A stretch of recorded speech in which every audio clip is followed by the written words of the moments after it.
It was so many noises overlapping. It was actually quite a racket. The sound came from every single knight's teeth clacking together. They felt fear. They all knew that their beloved empire, where their families lived, was on the brink of destruction, just like the kingdom. Making an enemy of Aints Ulgaun meant that a spell would be shot at them.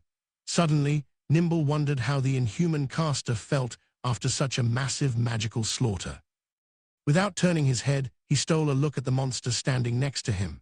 The monster was unfazed. That can be. How can he be so calm? He just robbed 70,000 people of their lives. Nimble thought that this was a battlefield, a place for such atrocities to occur. It was only natural to slay weak opponents. But wasn't it natural to feel something after killing that many people? It would have been perfectly natural to feel guilt or regret.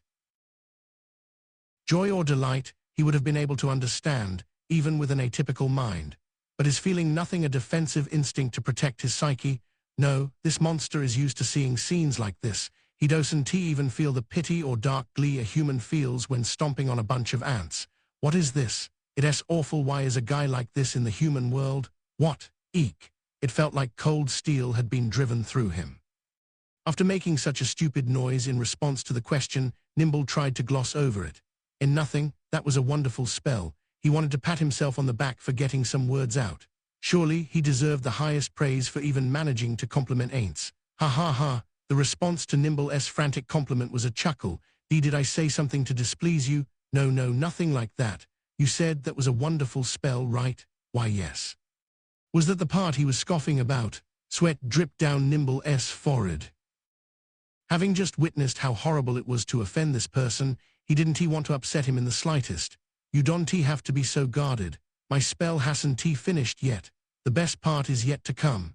Our offering to the mother goddess Shub-Niggurath will come back to us. It will bear the return gift of her young. The young are just adorable. Yes, just like returning ripe fruit to the earth once again, the Imperial Knights noticed it first.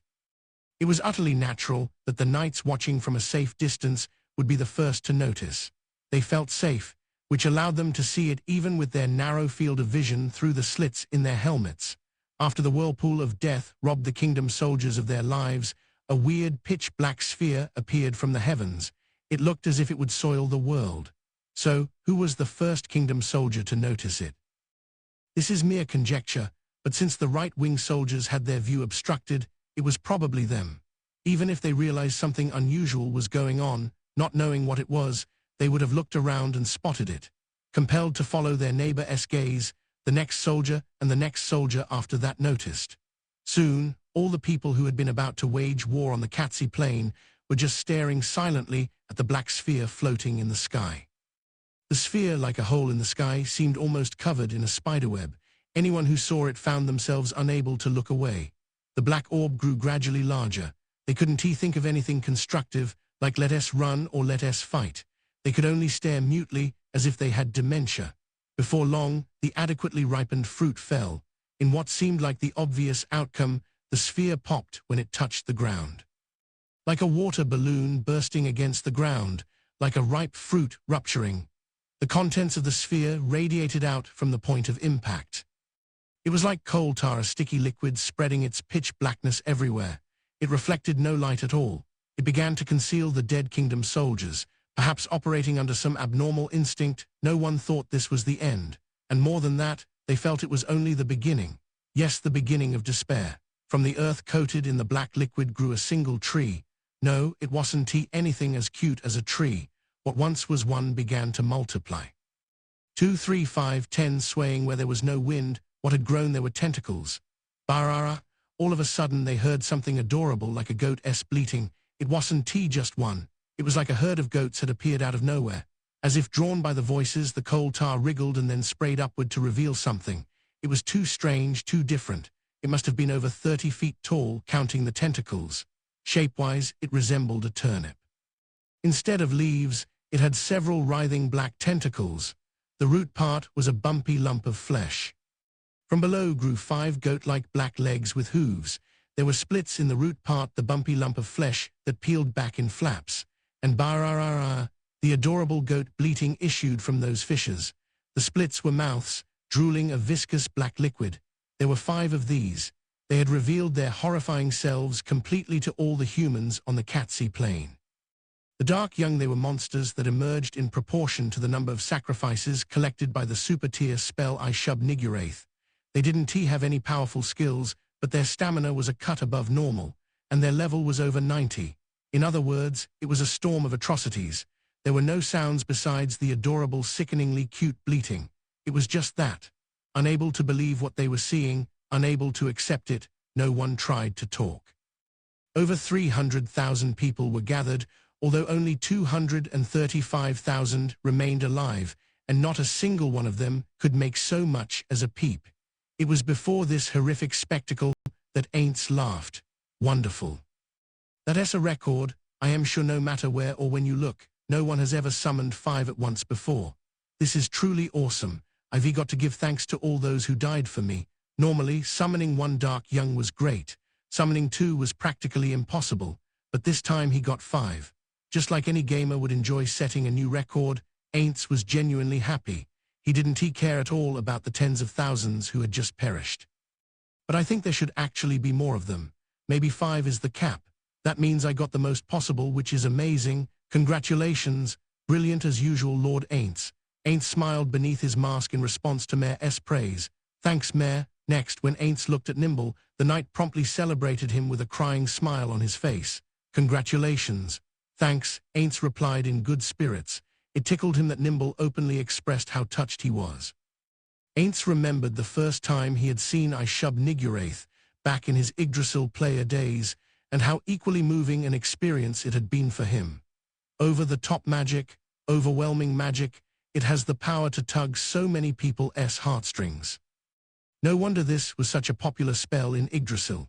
Albedo and Demiurge were both thrilled to hear I would be casting it. A clattering noise began to echo throughout the Imperial Army's position. It was the sound of plates of armor rubbing on each other. The soldiers were quivering. Who could laugh at something like this? Not a single one of them didn't get goosebumps from the King of Darkness' cheerful voice after he had just cast such a dreadful summoning spell. All the knights had one thing on their minds.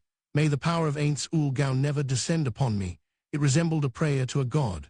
As the soldiers' wishes gathered on his back, Aints shifted into the next phase. His spell had already achieved a satisfying effect, but he thought it would be worth it to double down on his attack, just in case. His objective this time was to advertise the power of Aints Ulgau to nearby countries via super-tier magic. There was no doubt he had done just that. But it would be a waste to simply erase his creations. Yes, a waste, Aints sneered. If he had had a tongue, he probably would have licked his lips. In Yggdrasil, this never would have been possible, the joy of summoning 5 dark young at once. Oh, let us see what happens.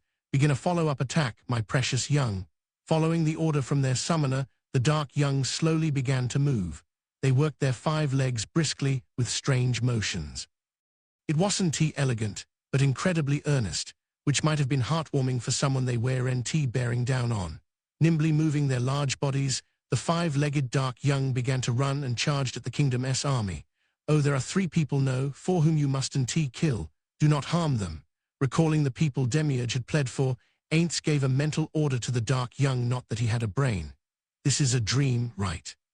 One of the kingdom's soldiers murmured at the grotesque monsters in the distance, but there was no answer. How could there have been? Everyone was transfixed by the scene unfolding before their eyes. They didn't have the wherewithal to respond. It was like their souls had been spirited away. Hey, tell me it's a dream. I am dreaming, right? Yeah, it's a fantastically awful dream. The second time he asked, someone finally replied. There was something escapist in his tone of voice. This can be happening. I can believe it. Feelings like that had infested the troops. The grotesque beings were growing steadily larger, closer, and the soldiers didn't want to face reality. If it was simply a couple of monsters, they probably could have mustered the courage to swing their weapons. But when those monsters appeared, after 70,000 men of their army had been wiped out instantaneously, they couldn't be written off as a couple of monsters. It was like facing a gigantic tornado heading straight for them. No one had the courage to stand and fight. The strange, immense beings skillfully worked their stumpy legs, charging with quite some speed. Spears up, a voice rang out. A noble was screaming in a weird octave. His eyes were bloodshot. He had foam at the corners of his mouth. Get your spears up.